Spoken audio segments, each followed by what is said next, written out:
Mr. Stag here. So, picture this.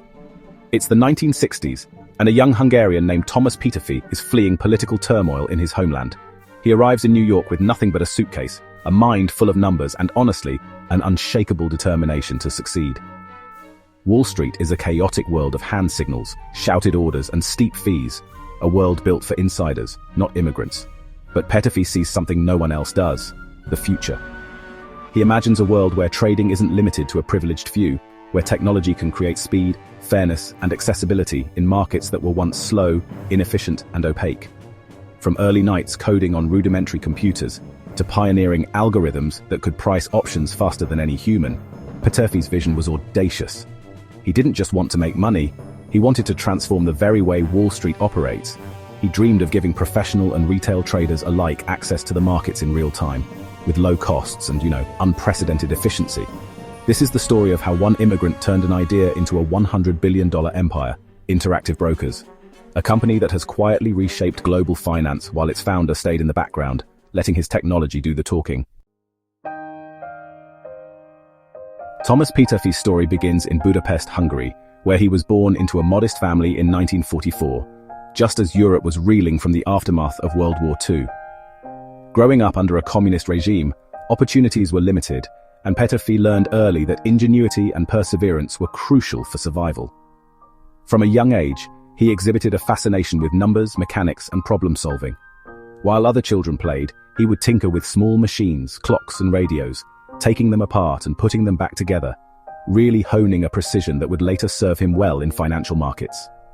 His formative years were marked by scarcity and constraint, yet they instilled in him a hunger to escape mediocrity and to envision a future beyond the confines of his environment. The seeds of an innovator were being planted, even if the world had yet to recognize it. After making the daring decision to leave Hungary in the 1960s, Peterffy arrived in New York City with little more than determination and technical skills. Like many immigrants, his early life in America was challenging. He navigated a foreign language, unfamiliar customs, and financial instability while taking on various odd jobs to make ends meet. He worked as a taxi driver, delivering newspapers, and doing freelance computer programming, always seeking to learn and improve. These early experiences were formative, instilling resilience and a relentless work ethic. Each long night behind the wheel of a cab or at a keyboard reinforced his belief that nothing worth achieving comes easily, and he used every opportunity to observe and understand how the American economic system worked, setting the stage for his eventual breakthroughs in finance. Peterffy enrolled at the New York University School of Engineering, hoping to formalize his technical skills. However, he dropped out before completing his studies to take a job as an architectural draftsman, working on highway projects for an engineering firm. It was there that Peterffy's programming talent began to shine. When the firm purchased a new computer, he volunteered to program it, automating tasks that had previously been done manually. Peterffy's true breakthrough came when he entered the trading world in the 1970s. Thomas Peterffy funded his purchase of a seat on the American Stock Exchange primarily through his early work in programming and financial modeling software. He designed software for financial firms, and this work allowed him to save capital while simultaneously gaining deep expertise in finance and trading systems. With those savings and credibility he built as a programmer and early innovator in computerized trading, he was able to secure enough funds to buy his first seat on the exchange in the late 1970s, which gave him direct access to equity options trading and set the stage for founding Interactive Brokers. Observing the chaos and inefficiency of the New York Stock Exchange floor, he realized that manual processes and human error were limiting both speed and profitability. Combining his mechanical precision with his technical acumen, he developed algorithms that automated stock pricing and execution, pioneering electronic trading systems long before they became standard. These innovations transformed trading, reducing costs, improving accuracy, and giving rise to a whole new era of financial technology.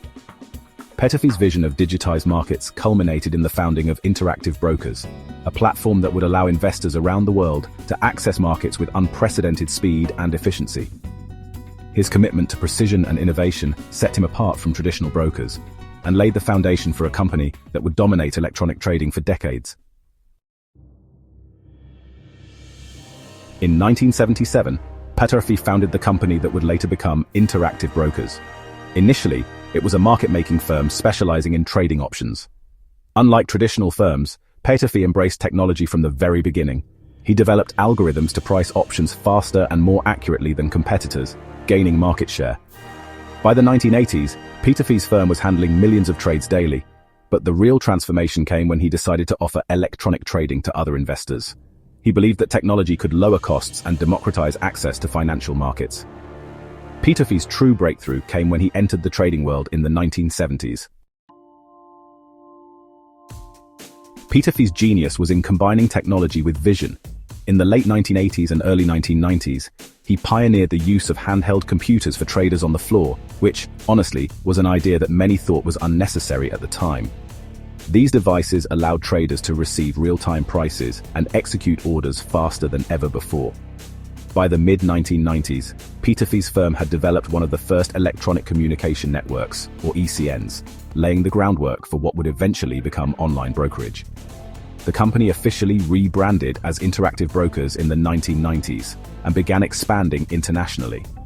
Its low-cost, technologically advanced platform appealed to professional traders and eventually retail investors as well. Peterffy's focus on efficiency, automation, and cost reduction really made the firm stand out in an industry that was pretty resistant to change. Interactive Brokers went public in 2007, offering investors a chance to participate in a firm that had long dominated trading behind the scenes. The IPO was priced at $30 per share, valuing the company at around $3 billion at the time. Early investors who trusted Peterffy's vision saw incredible returns. Today, Interactive Brokers boasts a market capitalization of over $100 billion, which is a testament to decades of disciplined growth, innovation, and technological disruption. Navigating volatile markets became a hallmark of Peterffy's leadership. During the 2008 financial crisis, when countless institutions collapsed or required government bailouts, Interactive Brokers not only survived but actually emerged stronger. Peterffy's disciplined approach, rooted in meticulous risk management and technological foresight, shielded the company from many of the pitfalls that ensnared competitors. He leveraged the crisis as an opportunity to expand, refine algorithms, and diversify services, proving that his early lessons in resilience and adaptability had been well learned. By focusing on long-term strategy rather than short-term gains, he transformed Interactive Brokers into a global powerhouse that executed billions of trades annually, attracting institutional clients, hedge funds, and retail investors alike. The firm's international reach expanded rapidly. Offices opened in London, Hong Kong, Tokyo, and Sydney, allowing clients from around the world to access US markets. Peterffy's insistence on low fees, high transparency, and technological leadership created a loyal customer base. Peterffy's true breakthrough came when he entered the trading world in the 1970s. Today, Thomas Peterffy's net worth is estimated at approximately $75 billion, which, honestly, is a reflection not just of his business acumen, but of decades spent relentlessly pursuing innovation and efficiency. He remains actively involved in the company, guiding its technological vision and maintaining a hands-on approach that really belies his billionaire status. Peterffy's story is remarkable, not only because of the wealth he amassed, but because of the barriers he overcame growing up under oppression, immigrating to a foreign country with little capital, and pioneering technology in a conservative and risk-averse industry. From a young boy tinkering with clocks in Budapest to a titan of Wall Street, his journey just exemplifies the power of vision, perseverance, and the relentless pursuit of excellence. He stepped down as chief executive in 2019. However, Peterffy remains the chairman of Interactive Brokers, and he maintains a relatively private personal life. He was previously married to Dale McDonald, with whom he has 3 children. Interactive Brokers' rise hasn't been without controversy. Regulators have occasionally scrutinized its practices, especially as high-frequency trading and automation became dominant. Peterffy has faced criticism for aggressive strategies that leverage technology to gain market advantages. However, the company has consistently complied with regulations and maintained transparency in its operations. Market volatility, particularly during crises like the 2008 financial meltdown, tested the firm's systems and risk management protocols. Interactive Brokers survived and even thrived, demonstrating the resilience of its technology-driven model.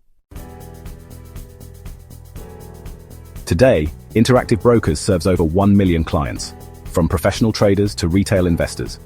Its platform handles billions of dollars in trades daily and supports investments in stocks, options, futures, forex, and bonds. The company is known for some of the lowest trading fees in the industry, a direct result of Peterffy's relentless focus on cost efficiency. Peterffy's foresight didn't stop at traditional equities and options. As cryptocurrencies gained traction, Interactive Brokers became one of the early mainstream brokerage platforms to integrate crypto trading, giving investors access to Bitcoin, Ethereum, and other digital assets alongside traditional securities. This integration underscored Peterffy's vision of a one-stop, technologically advanced trading ecosystem that could adapt to emerging markets, keeping IBKR at the forefront of financial innovation. The IPO remains a landmark event. If an investor had purchased $10,000 of Interactive Brokers stock at the 2007 IPO, that stake would be worth around $100,000 today. This really demonstrates the wealth-generating potential of a company built on innovation, discipline, and vision. And that's the story of Interactive Brokers, a tale of a Hungarian immigrant who saw the inefficiencies of Wall Street and dared to challenge decades of tradition. Thomas Peterffy's vision of a digital, accessible, and efficient trading platform transformed the industry and created billions in wealth for both himself and his investors. From the crowded trading floors of New York to a global digital brokerage empire, Interactive Brokers exemplifies how technology and relentless focus can disrupt even the most entrenched industries. Peterffy didn't just build a company, he built a legacy, proving that one determined individual can change the world of finance forever. Thanks for watching. If you enjoyed this origin story, be sure to like, comment, and subscribe to Stag Research, your go-to channel for business deep dives and founder legacies. Got a hot take on Interactive Brokers' future? Do you think AI will continue to revolutionize trading, or will new competitors overtake the platform? Drop your thoughts in the comments below. Mr. Stag, logging off.